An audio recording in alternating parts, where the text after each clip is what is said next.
Glory to God. நீங்களே கிறிஸ்துவின் சரீரம்.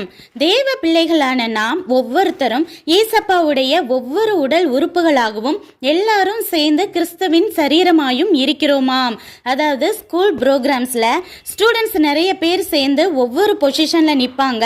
டாப் வியூல இருந்து பார்க்கும்போது பூ, பறவை, ஃபேஸ் என அழகான டிசைன்ஸ் தெரியும்ல.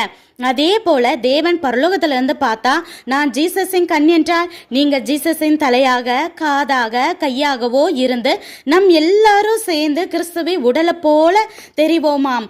என்ன ஒரு பாக்கியம்! எல்லா உறுப்புகளும் சேர்ந்ததுதான் சரீரம் என்பது போல உடல் முழுக்க கண்ணாகவோ காதாகவோ இருந்தால் எப்படி சுவாசிக்க சாப்பிட முடியும்? அதுக்கு மூக்கும் வாயும் வேணும் தானே. அப்படித்தான் தேவ பிள்ளைகளான நாம் ஆலயத்தில் போதிக்கிறவர்களாக, பாடுகிறவர்களாக, சுத்தப்படுத்துகிறவர்களாக என ஒவ்வொருத்தருக்கும் வேற வேற வேலைகள், வேற வேற கிருபைகள். இதில் நாம் யாரும் மற்றவர்களுடன் எனக்கு சர்ச்சில் இந்த பொசிஷன் இல்லை, அது இல்லைன்னு போட்டி போடவோ பொறாமப்படவோ கம்பேர் பண்ணவோ தேவையில்லை. உயர்வாகவோ தாழ்வாகவோ நினைக்க வேண்டியதும் இல்லை.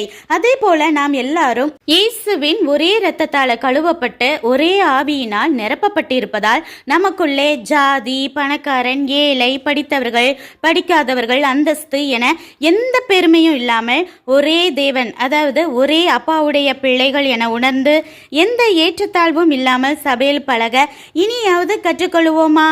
நன்றி.